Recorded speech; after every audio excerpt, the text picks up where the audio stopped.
Anne-Marie Kavanaugh, Rizal Monkit, Lacey Cheers, Ken Clark, and Alicia Finch, please.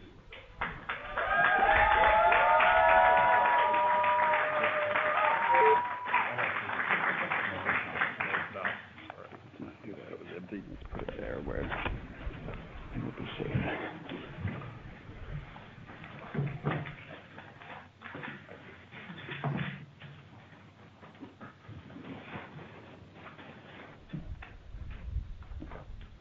Should we go in the order called? Anne-Marie Kavanaugh first. Okay, thanks, Paula.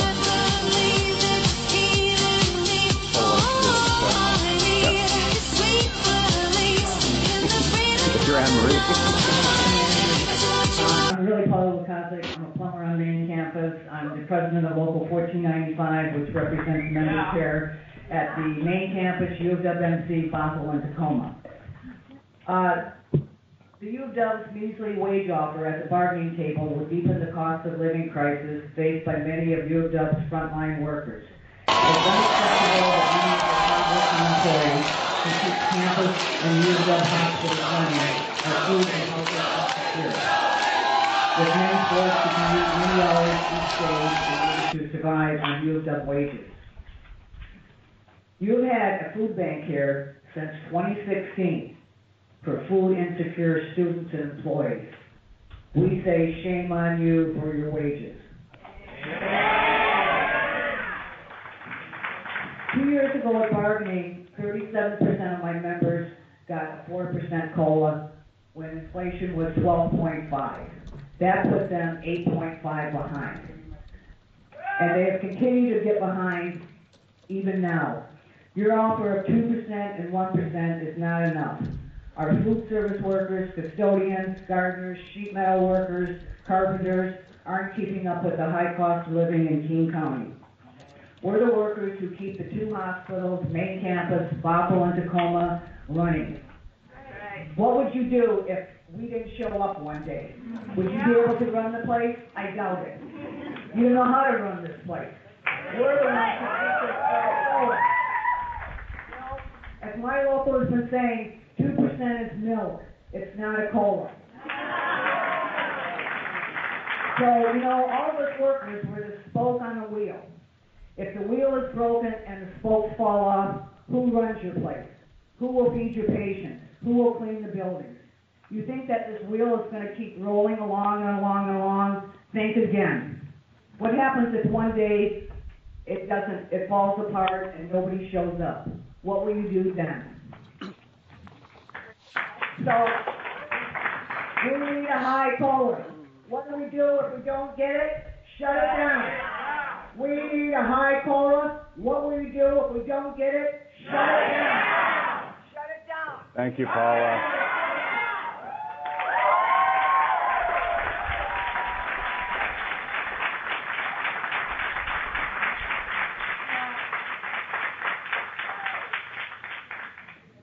Rizal? Good morning. My name is Valmont Heath, Obstetrician.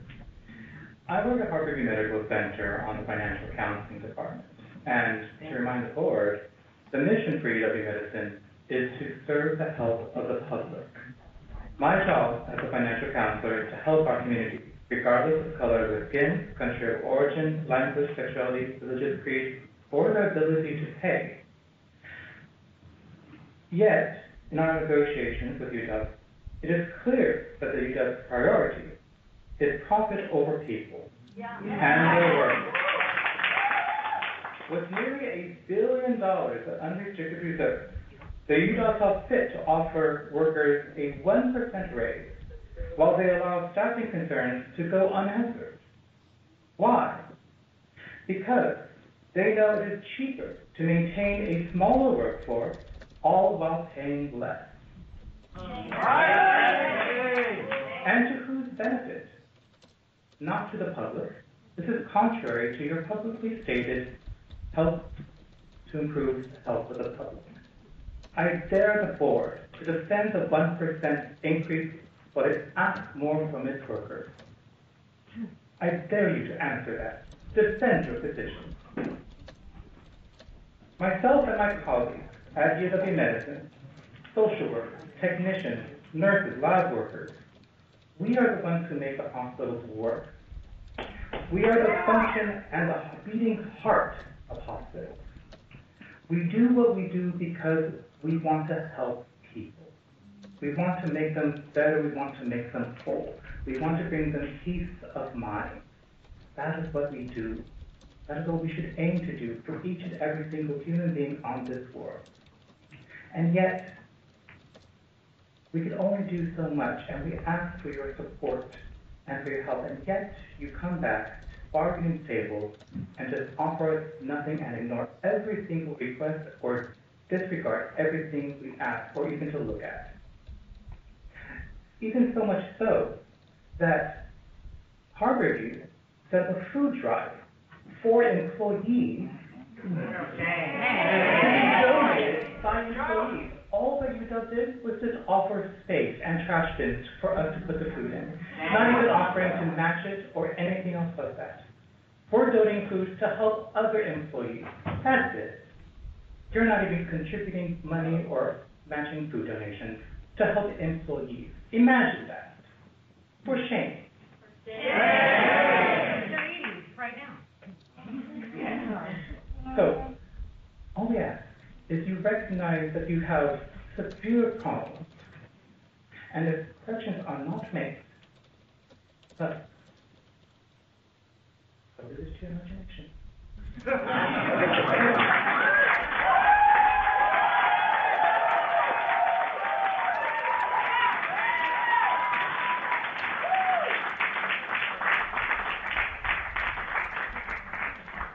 Lacey? Lacey Cheers was able to be at the meeting as it was scheduled, but not today, so I am standing in for her. My name is Karen Seeker. I am a research consultant with the Harborview Injury Prevention and Research Center with over 20 years of experience across the schools of medicine, public health, and social work. I am here today representing a community of 700 research coordinators and consultants at the University of Washington. Earlier this week, we took a significant step by filing our union certification petition to join our research colleagues in UAW's 4121 partnership unit with the Washington Public Employee Relations Commission.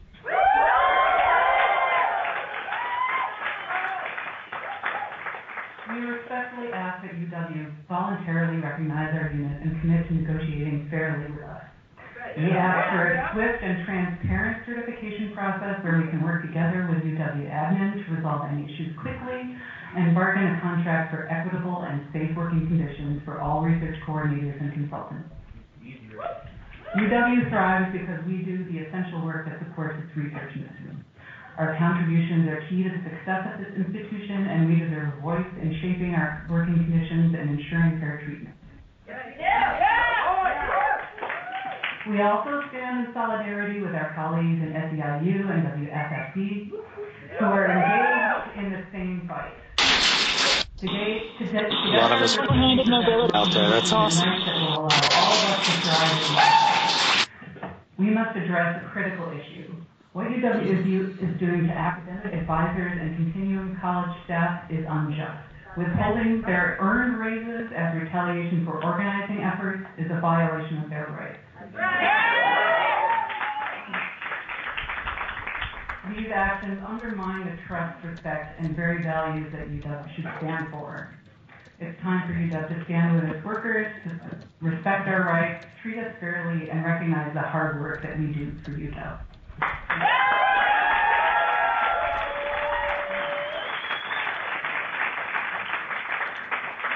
Thank you.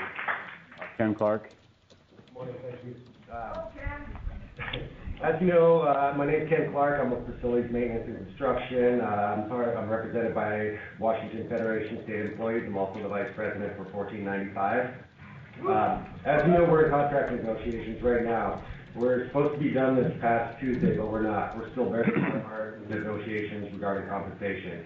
UW management is offering us a 3% raise across the board, which is way below the cost of inflation. If we accept their proposal, then you are asking us to take a pay cut. Meanwhile, we have people who work at this world-class institution who need to rely on food banks, government assistance, and live in low-income housing just to make ends meet. We have people working at this world-class institutions and make just barely enough that they don't qualify for low-income housing and are forced to live in homes with 2 or 3 other families, live in their cars, work 2 jobs or more, or commute from 50-plus miles away. The wages are paid here are so low compared to other employers in the area that there's a huge recruitment and retention problem in every job classification.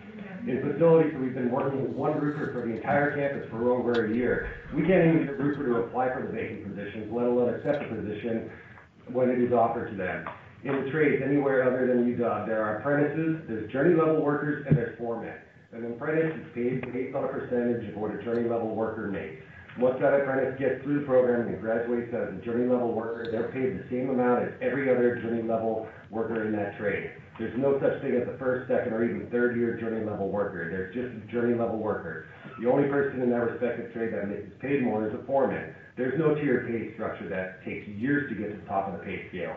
Here at UW, journey level trades workers are hired at steps that take years to get to the top level of the pay scale. When you try to hire an experienced and qualified level journey worker at anything but the top scale, it's an insult and tells them that you don't respect their skills, experience, or expertise. Many journey level tradespeople turn down the job offers that they are offered lower steps than what their experience deserves. Even at the top steps, they are paid about 40% less than what they should be making working in the private sector. But we're told we can't compare our wages to the private sector in bargaining. I guess UW management doesn't realize that these people are being hired from the same labor pool that every other institution in the area is hiring from. To make up for that little pay here at UW, management is trying to force an apprenticeship program on us that would have an apprentice graduate from the program as a journey level worker at the lowest pay step allowed for that job classification, which would take over 6 years for them to get to the top of the pay scale. This tells us that management does not take an apprenticeship seriously and does not respect the trade. On this campus, there are buildings that have been leaking for years, buildings that are crumbling and slip and trip and fall hazards that are addressed by placing a cone over them. There are irrigations that are completely shut off because they leak so badly with no plan to repair them because we don't have the staffing to deal with the issues. Management is hiring more and more maintenance mechanics who are semi-skilled tradespeople who work for much lower pay than skilled tradespeople. Well, maintenance mechanics are great. They lack the skills to do a lot of the work that is required here to maintain this beautiful campus. We need more experienced journey level workers here, and the only way to get them is to pay more. The low staffing issue also puts a lot of employees in unsafe working conditions because they're being forced to work alone on jobs that require more than one person.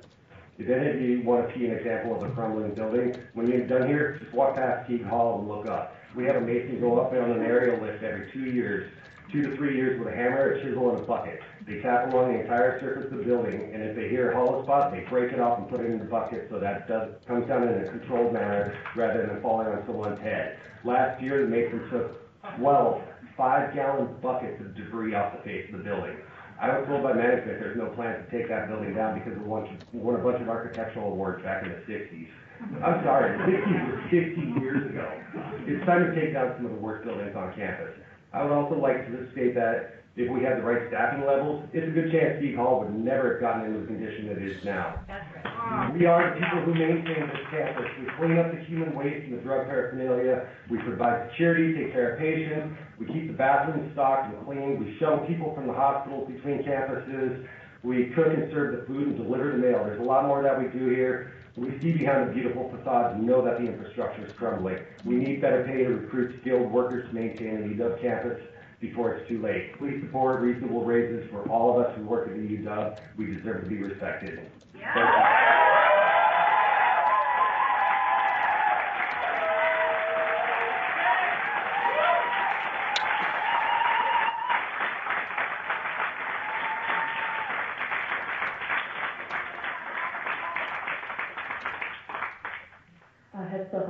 Hello and good day. I'm Alicia. I work as a counselor for UW Seattle, and I want to provide a brief timeline of how I feel we've gotten here.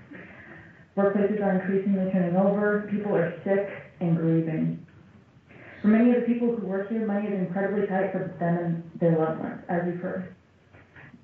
This advisors union has been the work of many people over several years, across campuses who expect better for themselves and those around them. Today we are here for various reasons: withholding of raises, retaliatory workplaces, and many other examples that 2 minutes prevents us from sharing. This is an invitation, an extension to you all, the UW Board of Regents, to start working with us. As those with the power, where we all go from here is your choice. I'm coming to you today asking that we work to transform this conflict and be examples of what those who are to come after us can do. Talk with us and notify management of the expectations moving forward. Finally, I came here today to ask for support. Me and my colleagues in the Office of Multicultural Outreach and Recruitment have been experiencing disparate treatment, an office created from the resistance of Black student union members. There has been unresolved acts of racism coming from our leadership and other oppressive behaviors and actions from the same leadership that has created a dangerous workplace for employees. These experiences have harmed and are continuing to harm staff as well as current and prospective students. I'm currently taking my lunch break to be here right now. That's how seriously I take this. We need our unions to be able to create grievance procedures and processes so we can stay in the jobs that we so deeply care about. Please let this be the beginning of the conversation. And to all those people here today, don't stop talking. Our stories are powerful. That's why they limit our time.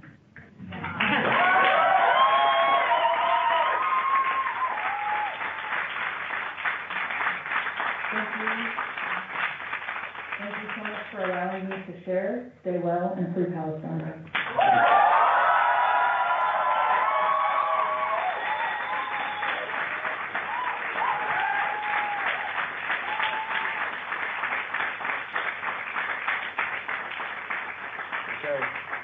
you. Let's do Grace Curry and Kate Johnson before moving on to the next topic, please.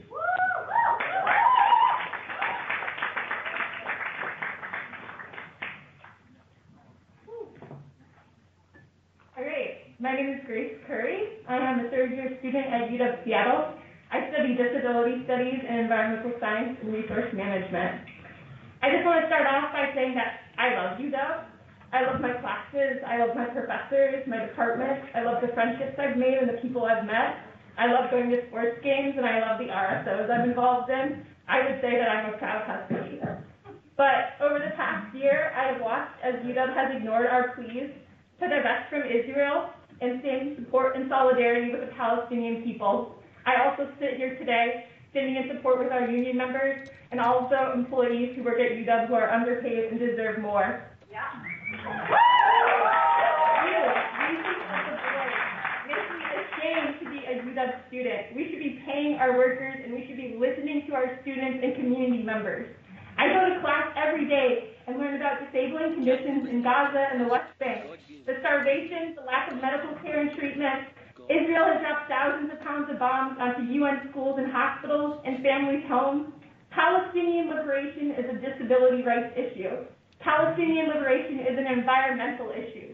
I go to class and I learn these issues, and I think it's UW's money that we're sending. I am here today to demand that the University of Washington fully divest from companies complicit in Israel's illegal occupation and the ongoing genocide of the Palestinian people. I am begging you to look into your hearts. UW needs to divest from genocide and war profiteering. It horrifies me to think that UW's dollars, my tuition dollars, thousands of dollars I pay every year to go to the university I love, are being used to take innocent lives. Every day we delay, the genocide continues, and the Regents have a duty and moral responsibility to divest from morally reprehensible companies. I beg you to listen to your students and divest from Israel. Thank you. Thank you.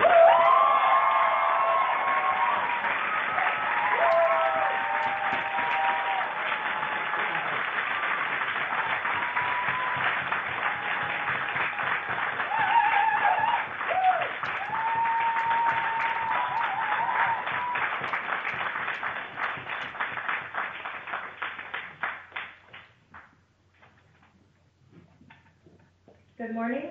My name is Kate. I'm a third-year student at the University of Washington and the chairperson of Anikbayan at the University of Washington, a comprehensive youth and student organization of Filipinos who are also ashamed to be UW students. Last May at UW Medical Center Montlake, organized workers known as Food and Nutrition Services Workers United, or FNS, presented 5 clear demands to management after nearly a year and a half of experiencing your labor cost-cutting program mission forward.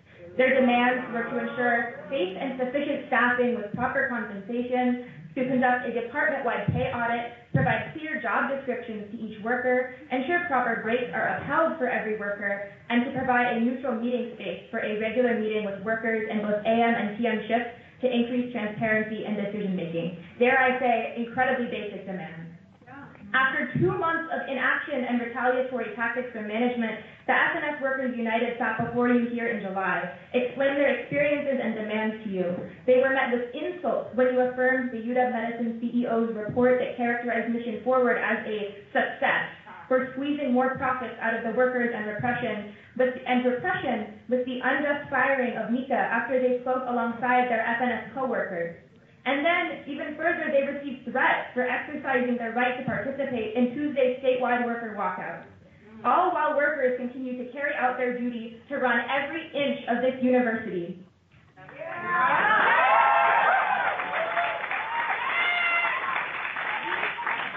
We as students in UW are the children and grandchildren of Filipino migrants. Like so many of the SNS workers, our families migrate and sacrifice everything, their time, their labor, their home countries, hoping to secure a future for us, only to arrive and be met with the exploitation and repression of institutions like UW. UW continues to foster partnerships with the institutions making our home countries unlivable, including the U.S. Army War College, Boeing, and Joint Base Lewis McChord. These are the same institutions that bolster U.S. military buildup in the Asia Pacific, leverage Jackson School research that contributes to repression of farmers and organizers in the Philippines and Palestine, and supply bombs to the fascist Marcos regime. In the coming weeks and months, we will expose the insulting wage offers and working conditions you push to new and returning students. Know that the campus's resurgent anti-imperialist, anti-war movement will and does stand with UW workers because our interests are one and the same.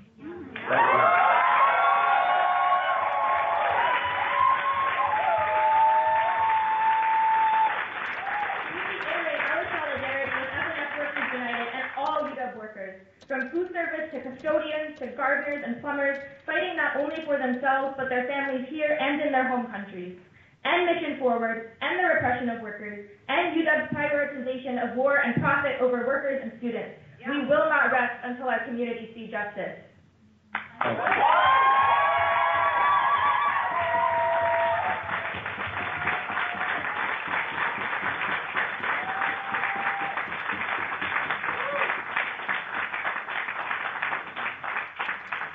That brings us to our next topic. Isaac Olson, Brett Anton, Sarah Ahava Ezra Fernandez, Tara Hassanen, Ovia Krishnan.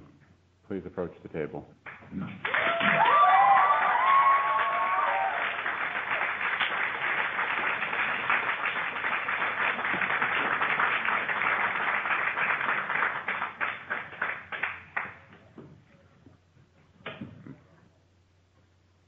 Start with Isaac.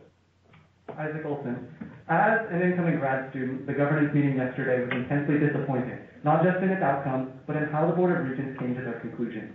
The Regents were confused about the specific divestment target of the proposal. They were told that we did not include a length of time to uphold divestiture. They believed that there was no mention of a negative screen until supplemental, and that it advocated for something out of scope with the rest of the proposal. I encourage the Regents to read pages 4 through 6 of the proposal, the very first written argumentation, where the demands are explicitly outlined, including requests for a refined negative screen applying to the company's pieces, and a timeline for how long divestment would last. The demand written in that section is what the proposal in its entirety is based on. I remind the Regents that our community support upholds our stated demands, contrary to the apparent confusion in the room yesterday. I remind the Regents that Margaret Shepherd upheld the ASUW and GDFS resolutions as same set of our demands explicitly, and that the Faculty Senate Class C resolution lists Gaza as an explicit case for which they support investigating divestment, and that Chair McKenzie affirms that the opinion of the Senate at the time of the vote was to support continuing the process of divestment. I remind the Regents that nearly every RSO letter included in our proposal begins by stating that they fully endorse the United Front for Palestinian Liberation at the University of Washington's demand for divestment, and that even as they offer unique perspectives for their support, and sometimes advocate for different kinds of action, we remain explicitly in line with these demands. Using these perspectives as a reason for the execution of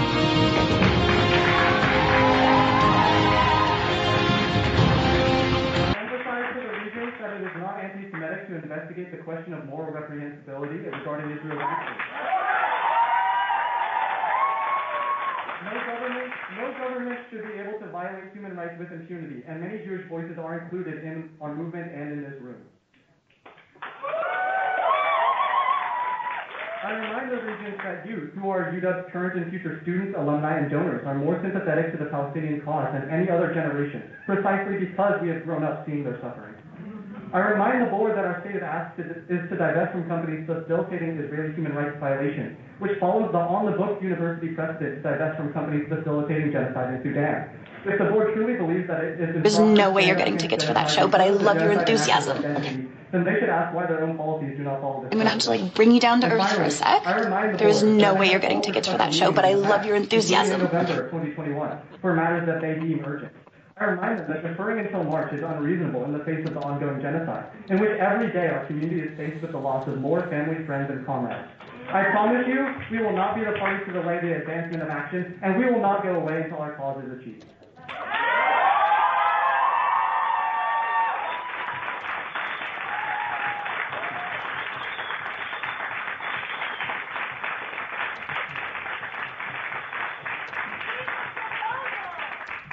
Thank you. Let's hear from more commenters. I don't see Brett here. Who's speaking for him? This is Iman Hassim filling in for Brett. Thank you. I must express my deep frustration and disappointment with the Board of Regents' decision to delay the vote on divestment until March. This delay is far more than a procedural setback. It represents a significant missed opportunity to take a decisive stand against clear and pressing injustice. Let's be clear. Voting for divestment will not create deep divisions with our community. The contrary is true. Faculty, graduate, and undergraduate senates have passed resolutions in support of divestment with overwhelming numbers. Alumni, students, and faculty alike have rallied around this cause through petitions and public endorsements. These actions reflect a broad, unified commitment to justice that transcends division.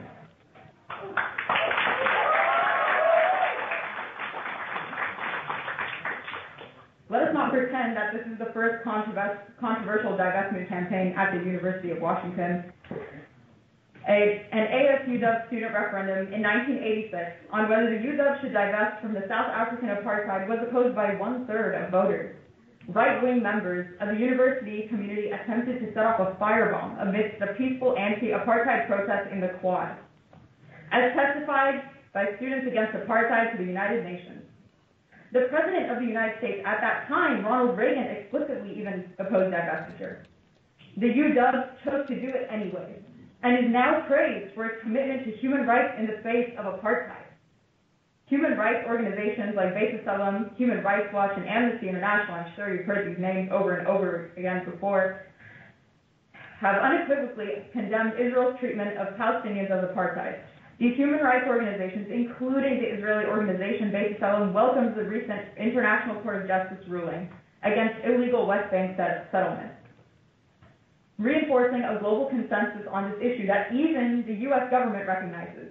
Our universities' inaction on shameful delay on these clear-cut rulings, therefore, can only be interpreted as valuing Palestinian lives as less worthy of saving. It is not just an oversight, but a disservice to the values we claim to uphold, and a betrayal to the community sentiment that is sure to worsen divisions. Right now, UW campus is grappling with fragmentation and isolation. Many students feel alienated and unheard due to the university's failure to address the serious plight of Palestinians, to put it mildly.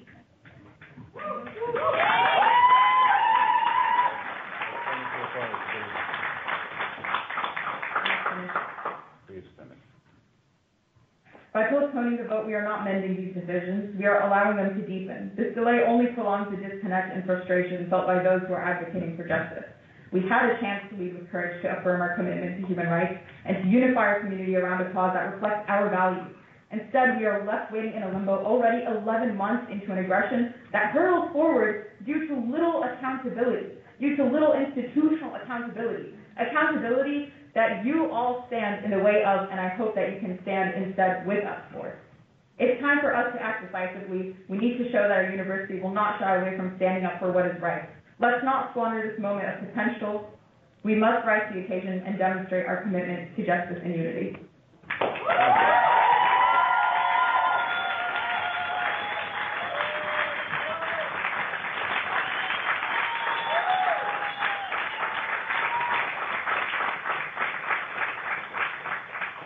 Commenters to observe the time limit so that everyone can be heard. We still have a considerable number of commenters to go through from all positions. Thank you. Joseph. Assalamu alaikum. Peace be with you all. My name is Yusuf Azad. I'm a Palestinian and unfortunately a law student at this university. Go fuck yourself.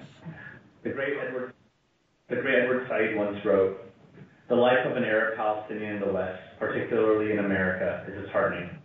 There exists here an almost unanimous consensus that politically he does not exist, and when it is allowed that he does, it is either as a nuisance or an Oriental.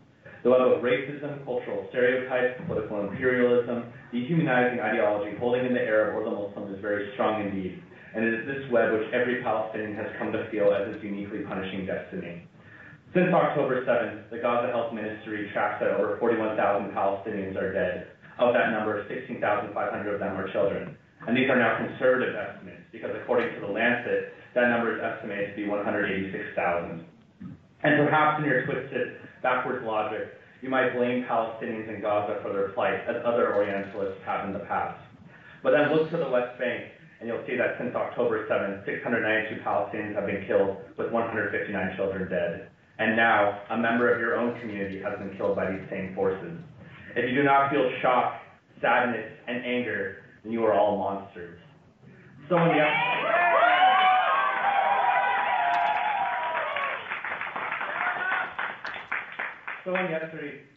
told me that they've seen a lot of light fade from my eyes, and it's true. I'm exhausted. I'm tired of begging for you all and the world to see what we see. And it's not hard to see why. I challenge the board. Open up any Palestinian social media. You'll see babies blown to bits, or craters where missiles hit refugee tents, or images of schools and hospitals turned to rubble. If you have not seen what we've seen, then you are all willfully ignorant. That's right. That's right. One thing I've learned is that to be a Palestinian is to be cursed by this world with constant pain and misery. But to be Palestinian is also to have the strength, resolve, love, and compassion to keep fighting for what's right. However, I'm at my wit's end. The way we have been treated throughout this process has been incredibly disrespectful and disgusting. If you need more information about our proposal, we can provide you more information right away, as we have done so many times throughout this damn process. But to postpone the meeting months down the road is a big slap in the face to a community that's grieving. We've been playing by your rules and sacrificed so much for this process, to do it the right way. I recall during the encampment, we disbanded being told this would be a streamlined process, that you didn't want to presuppose the question. I had hopes that we could achieve divestment together, peacefully and with respect. I wanted to do this for the love of this community, hoping as leaders of UW, you might share that same love. But I'm fucking exhausted by this bureaucratic bullshit. There's a fucking genocide happening.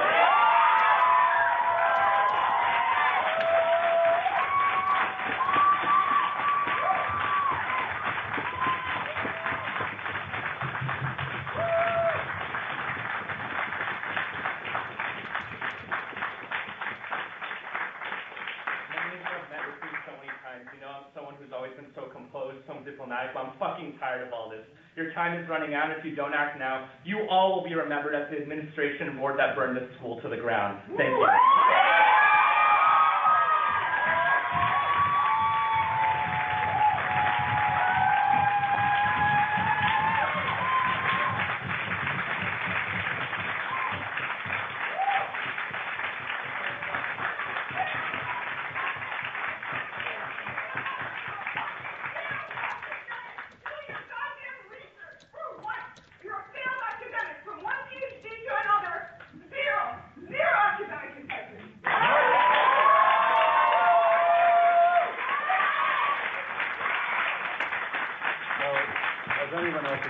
Signed up for public comment? Has anyone else at the table signed up for public comment? Okay.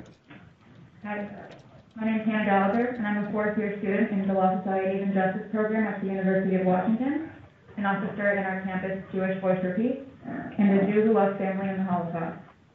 My Judaism compels me to stand in solidarity with the liberation of all peoples, especially the Palestinian people, so that the horror that happened to my family is not repeated and repeated again. I am here today as a representative of hundreds of Jewish students, faculty, staff, alumni, and community members who refuse to allow the genocide Israel is currently carrying out against the Palestinians to happen in our name, and recognize that our safety is not dependent on the oppression of others.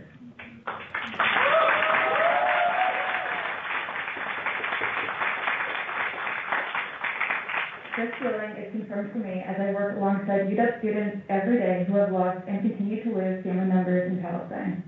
The actions of the Israeli government can only be described as a genocide that is by definition morally reprehensible, a genocide that UW is complicit in through its investments.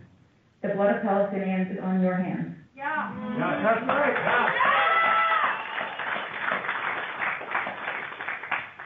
We know that divestment works.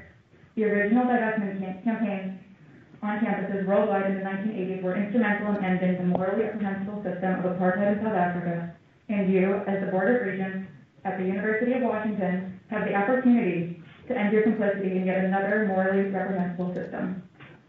In the aftermath of President Kasi's agreement of the Liberated Zone to implement only the most compromised policy changes towards a more equitable and just situation on campus, a staff member of UW collected 900 signatures speaking against divestment.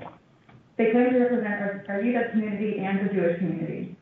They charge us with anti-Semitism to shut down our movement for justice for all people, but the fact is only 50% of these signatures have any affiliation with the university, and of that 50%, only 17 of these signatures came from Jewish people.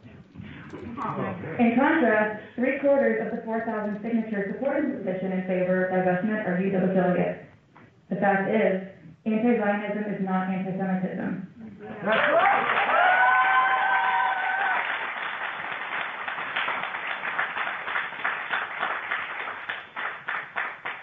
Jewish safety, my safety, does not rely on a settler colonial state.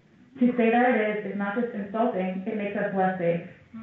I am here before you today representing a rising percentage of Jews who say no more. Never again means never again for anyone. Never again is now, and we demand that you vote yes on the divestment petition put before you. We demand, as Jews, that UW, our institution, and its complicity in genocide, do the right thing. Thank you.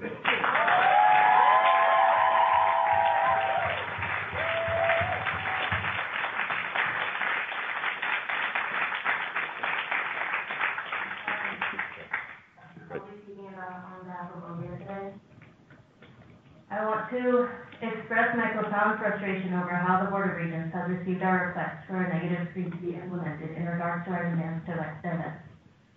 Despite it being clearly stated in the introduction of our initial divestment proposal, we have reiterated the urgent need for a negative screen in a supplementary document. We have made our position clear. The negative screen must target companies actively involved in or facilitating human rights violations. This isn't a matter of interpretation. It's a direct and specific request. Our research list, which we have already submitted, identifies these problematic companies with concrete evidence of their involvement in human rights abuses. This list that outlined direct connections to the Israeli market should have provided a clear basis for immediate action. The negative screen is essential in ensuring that the UW holds corporations accountable until tangible change occurs, ensuring our investments are clean from any other complicit corporations such as war profiteers like Boeing, and ensure the UW does not simply reinvest in complicit companies, as it did in the aftermath of its divestment from South Africa apartheid. However, instead of moving forward, we are now facing a delay in the vote to convene the ACSRI. This delay is not only frustrating but also unacceptable. It prolongs our institution's complicity in supporting entities that engage in human rights violations. We need to act now. The broader ESG criteria we provided are included as a starting point, but our proposal demands that the negative screen focus specifically on the companies flagged in our research. This isn't just about adjusting our investment strategy, it's about making sure our financial decisions align with our commitment to human rights. I am tired of urging you, the Board of Regents, to make immediate action. Implement the negative screen as specified in our proposal and based on the clear evidence provided. It's time to stop the delays and take a stand against companies that perpetuate human rights abuses. Convene a special meeting to take action on the ACSRI proposal and vote yes. Thank you.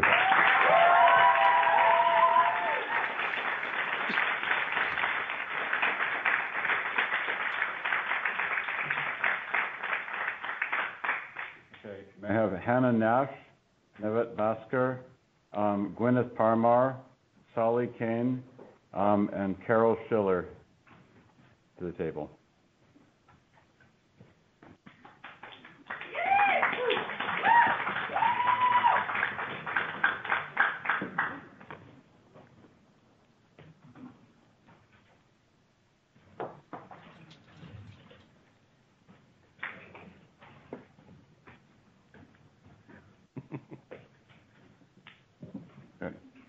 We can bring the next person up right after, or... Okay. Yeah, another chair would be great. Good morning. Mike. My name is Hannah Nash, and I graduated last June from UW School in Human-Centered Design and Engineering. I studied and worked on campus through all the chaos, disruption, and anti-Semitism that swept through our university last year. I'm here today to respectfully ask that you reject the divisive demands of the USPL. I am speaking. Excuse me. Everyone listen to you. You can listen to her. Thank you. Including their demand for divestment. Stop favoritism. Stop. Last year, our campus wasn't just divided. It became overwhelmingly hostile, especially for Jewish students. The environment created by their protests filled many of us with fear and anxiety. I experienced this firsthand. There were days when the hateful graffiti on campus was so overwhelming I had panic attacks. Just going to class filled me with dread. I felt so unsafe on campus that I switched to online classes at times. Not because I wanted to, but because I couldn't bear the thought of being there. I didn't feel safe, and I certainly didn't feel welcome. My identity, something I've always been proud of, suddenly became something I felt I had to hide. I was scared to wear necklaces signaling my Jewish identity, afraid of what people might say or do to me. Being Jewish is a significant part of who I am, yet I felt forced to suppress that part of myself out of fear of physical or verbal abuse. No student should ever feel that way at the University of Washington. Giving in to the demands of agitators like the USPL will only make this situation worse. These groups didn't just protest, they broke the law, vandalized our campus, and trampled on the civil rights of Jewish students. They violated the Board of Regents' state of ethical principles, which requires respect and civility. I urge you to reject their call for divestment and focus on improving the sense of safety and inclusion for all students, including Jewish students. We need to know that campus policies and rules will fairly be consistently enforced. Yielding to those who break the law will only lead to more division and fear among students. Thank you for your time and thoughtful consideration.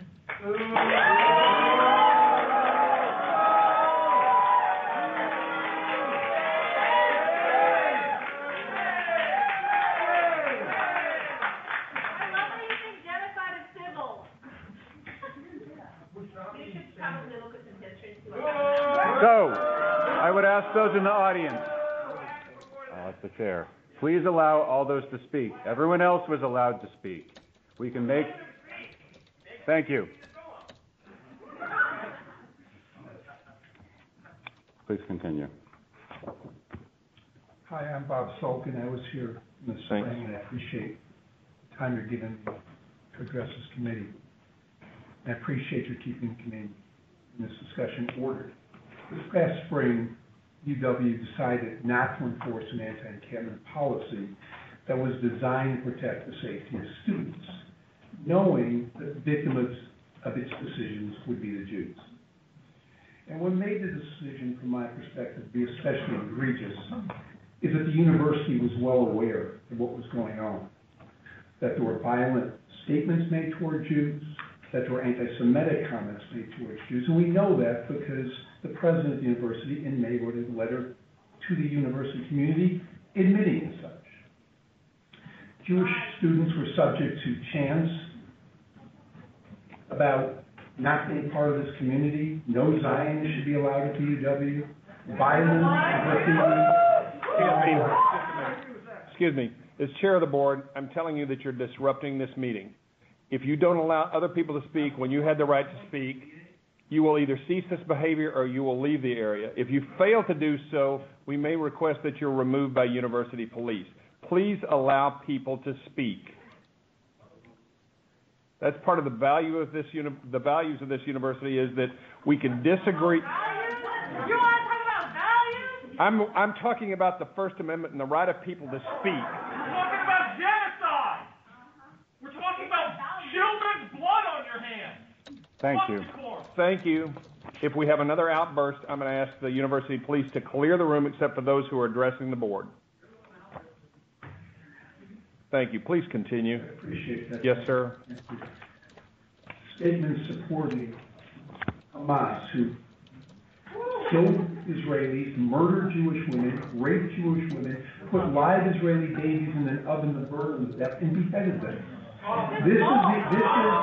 This is the act. Please allow this man to speak. You don't have to agree with him. You do have to allow him to speak.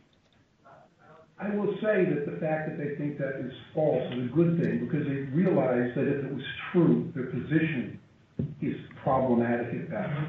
That said, you folks would not tolerate hooded white supremacists chanting racist remarks, demanding that certain groups of students not be permitted on this campus. In fact, I don't mean to chuckle, but you have a microaggression policy, which I hold, in which you state that even a microaggression shouldn't be ignored. Making someone who feels bad by what you say is enough. In fact, it goes on to say, a comment like, if you were Jewish, you wouldn't do this. Or if you were, a comment about being gay, you wouldn't do this. Yet that's not permitted, but calling for violence against Jews is.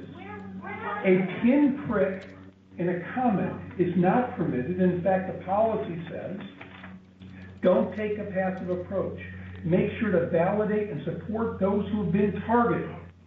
And yet what the university has done is allow one exception to all these rules, and that is the Jews. And there's a consequence to this.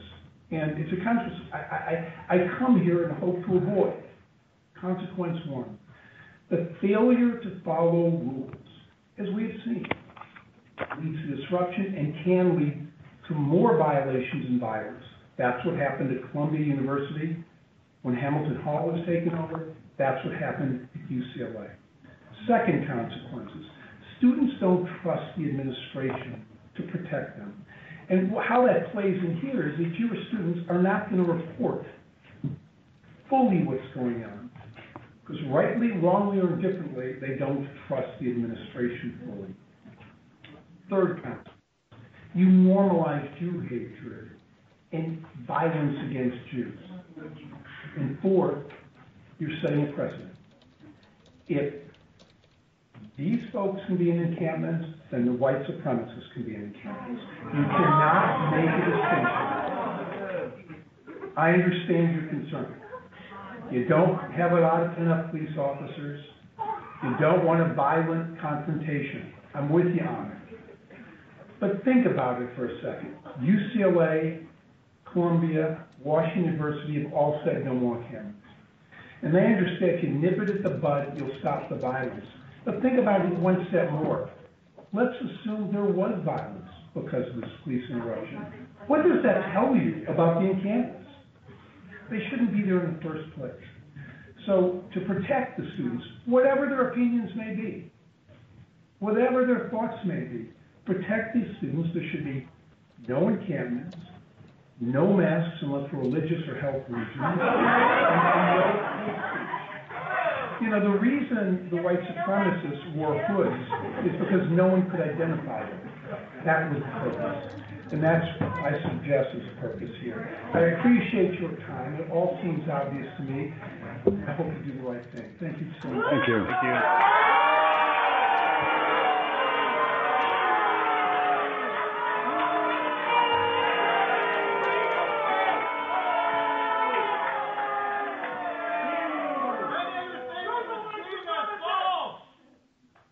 Thank you.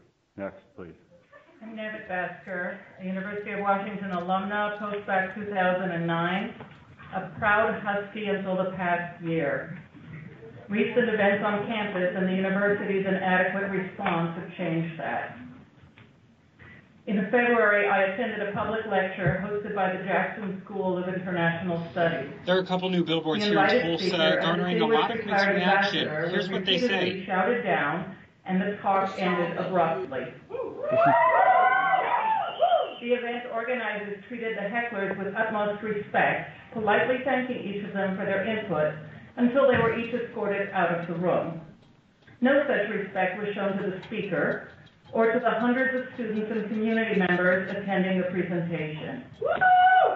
A few audience members with a political agenda managed to derail academic inquiry and education. Like the encampments and protests last spring, the combination of an unruly mob and the administration's timidity violates the key mission of the university to facilitate the exchange of ideas, providing an open forum for intellectual exploration and civil discourse. The issue goes beyond the hostile disruptions, the toxic campus climate, and the reputational damage. Last month, a federal court issued an injunction against UCLA for denying educational opportunities and equal protection for Jewish students. The judge called UCLA's conduct abhorrent. In response, the University of California, a public institution like the UW, clarified its commitment to, quote, free expression, speech, and assembly, along with time, place, and manner policies for protests and demonstrations. UC also clearly articulated the potential consequence, we call them accountability measures, of violating these rules. Dozens of institutions are facing similar lawsuits and Title VI civil rights complaints over accusations of anti-Semitism and alleged violations of Jewish students' rights. It doesn't have to come to that. UW has an opportunity to start the new school year on a better note. Please follow the UC example. I've submitted their full letter in to Tyler.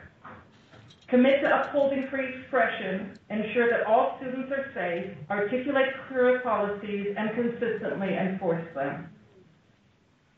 Please help me be once again a proud Husky. Thank you.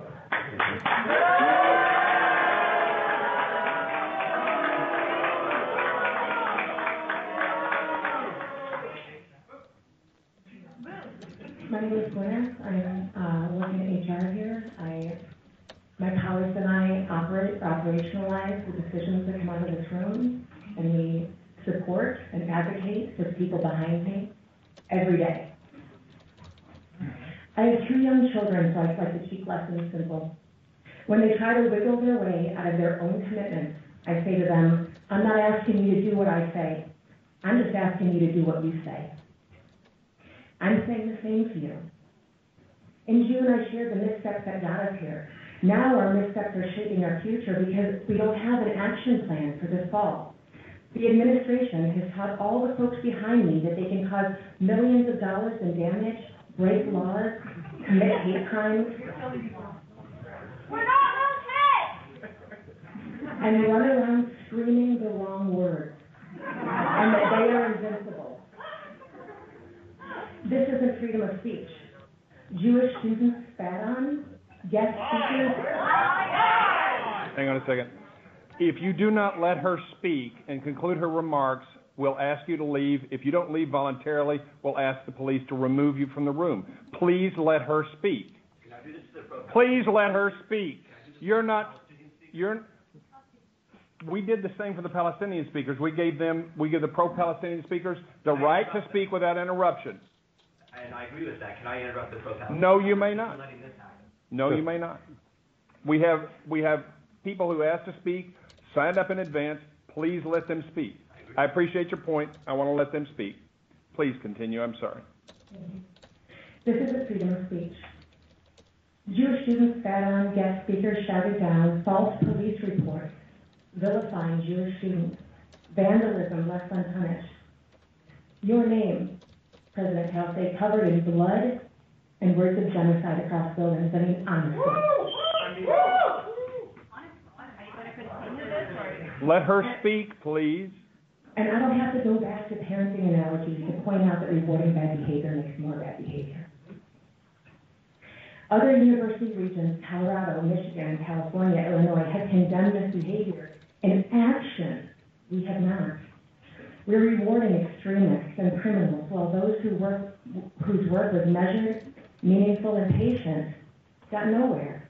I know that because I came to you with a document from 1,000 people several times, and no one had a moment to press reply. We're supposed to teach young people to be leaders. But as leaders, it seems like the plan is to wait and see what others are doing. In this case, even the others are taking a stand against anti-Zionist behavior, fed by stereotypes and our friends back here. You could be preparing this way for the fall. You could ban mass protests just like we did for terrorists called the Clipchamp. Instead, we've normalized chaos, and this is their coming-of-age drama. Obstruction is noble, destruction is glamorous, hatred and anger are the new pink, and we're the Lemon Festival. Where do you think your rights came from? Please People fought for your rights. allow her to use them. Thank you, sir. All right.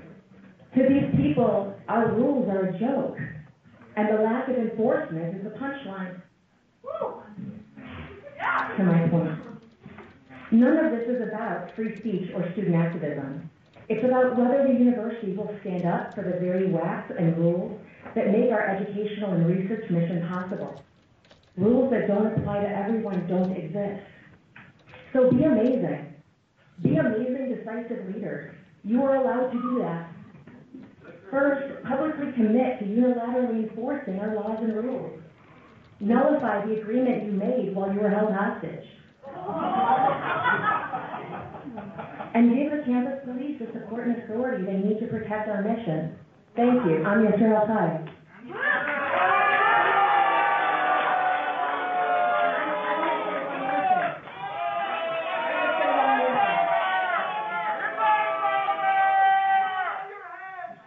They've gotten months. I'm going to take another 10 seconds. It's very risky for us to be up here. We're dealing with bricks through our windows. I've got key posts sliced apart at my home. Please be quiet. Thank you. Okay. Mr. Kane. My name is Solly Kane. I'm the president and CEO of the Jewish Federation of Greater Seattle. Coming before you today to implore you to address an issue of safety and inclusivity in the UW community. Anti-Semitism is at an unprecedented level. Nowhere has it been more visible in the last year than on college campuses, including the University of Washington. Over recent months, the Jewish community has repeatedly called on the university to take action. And now the school year is just days away. The Jewish community is still waiting to see any meaningful action or public plans for the year ahead to change the culture of permissiveness or anti-Jewish hate, anti-Jewish harm on the university campus. We hoped you would be leaders in the national fight against anti-Semitism. At this point, we just hope you will follow the lead of other universities, like the University of California system, which have publicly communicated clear expectations and plans to ensure the safety of the Jewish community. I urge you to take the following steps as soon as possible. 1, have clear and unambiguous policies and codes of conduct about how the university plans to handle encampments, protests, masking to hide identity, and anti-Semitism.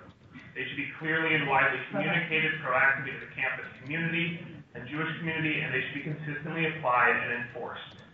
2, publicly release the reports from the anti-Semitism and Islamophobia task forces that were announced midway through last school year. 3, outline a clear plan for consistent and meaningful education and training related to anti-Semitism for students, staff, and faculty. 4, share a transparent process for the reporting of incidents of anti-Semitism and how reports will be responded to. The University of Washington is the intellectual center of the Pacific Northwest. Your actions or lack thereof have a ripple effect across our broader community, our K-12 school systems, and our places of business. I urge you to lead and immediately publicly affirm your commitment to the safety, inclusion, and well-being of Jewish students, staff, and faculty through action. Thank you.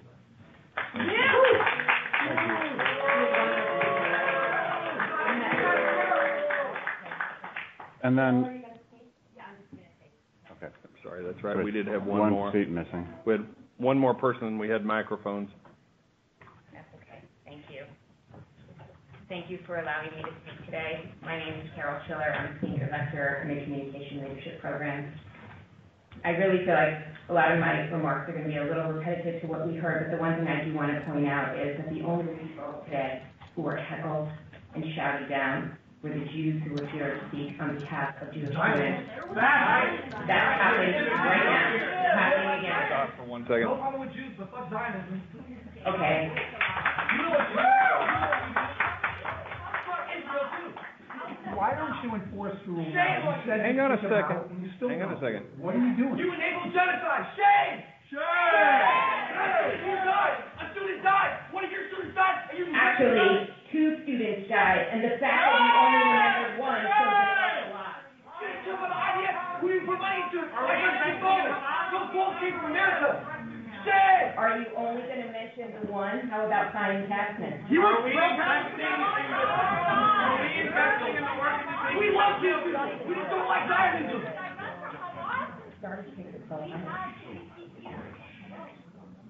Okay, You please. want someone to walk out and stand up for themselves. No, just, How can we're not you do going it now? to have time. Thank you. Please continue. Okay, I would like to ask if more interruptions are going to be allowed. What should I do? Should I pause? Like, Go home! That's it! I didn't ask you. Hang on 1 moment. Please don't start a conversation with the disruptors. Yeah. I'm going to temporarily adjourn this meeting. We're going to clear the room except for those who are here for a business purpose or who had signed up to speak, and then we will continue the meeting thereafter. So if we could clear the room or adjourn. We have some people who came with us who I don't want them to stand alone outside. Somebody needs to be with them. They'll be safe out there. We also have police out there. We can stand and take their part of it. Stop it! We will not stop! We will not Adjourn.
we're dealing with right now.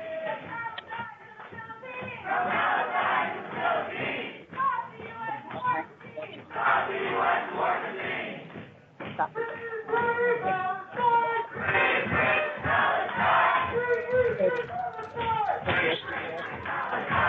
And then they kept interrupting, and then they were like, and then they were like, people are yelling at them and all this stuff, and then the guy says, we're going to throw your turn, and you just go outside, and they're trying to scream, and I can only imagine that they've just taken it.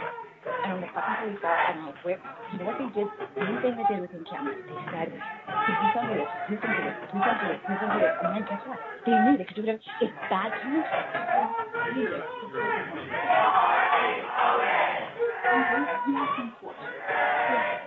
Actually, really good theaters, no camping, they set up tents. What these made up questions was, you should have talked about this in not those tents. Actually, I would say a step further. I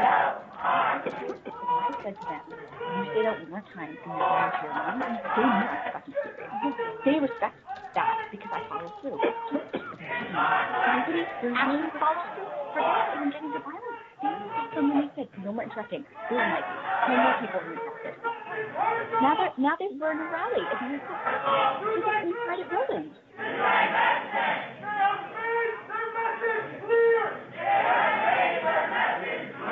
I'm one in this. I can't do both. Sorry, this is just, Sally Clark just sat in our space. I didn't record every live doing it. And the phone is live streaming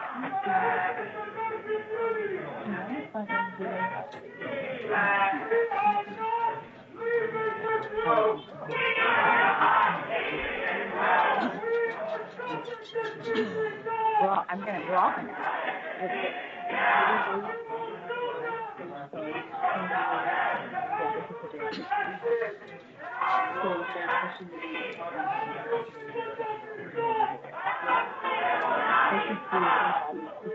Committee with students get to talk about how they want to divest. And my name is she really thinks that this is actually going to help me. You just exactly. It only was you, students. Sorry, can you explain me that? I just started to lose it. And Hannah Nash spoke, so I don't know if you want to text Hannah. Yeah. She was fine, but she did also get a check in with me. It's Carol Schiller.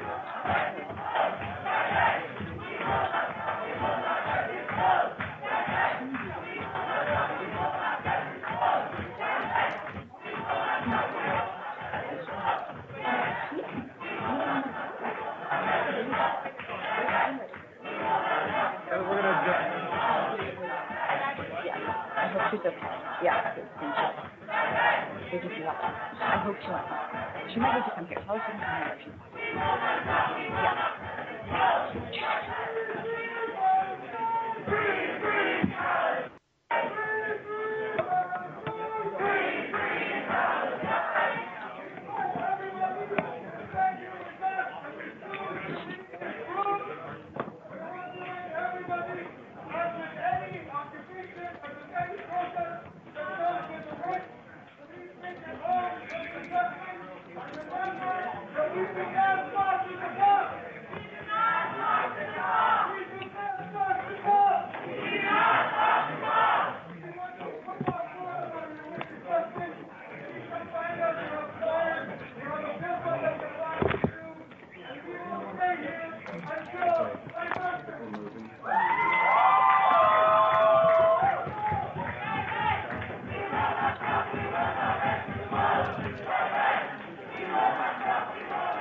do this on the, yeah, I would do it.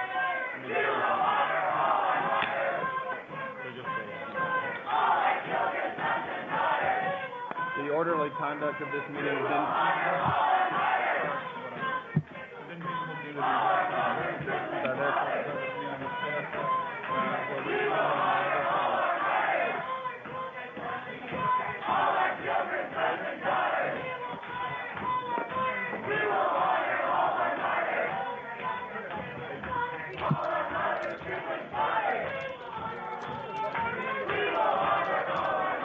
that. What are we, I was... No.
Do you want me to take my car? Maybe.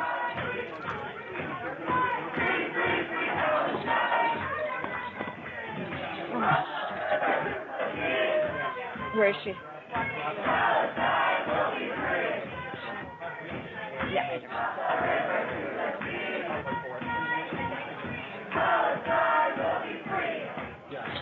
You know what's crazy? They're still chanting.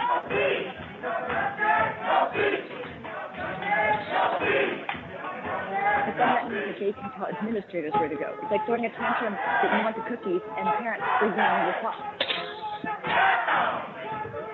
I'm good. You want to drive? Yeah.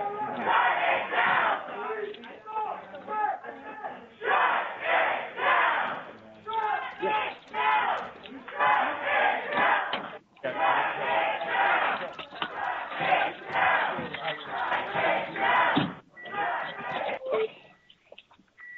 I don't think we really want to hear this one. It's loud.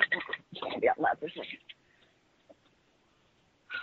And did those grown-up leave her? I'm going to be pissed. They left her.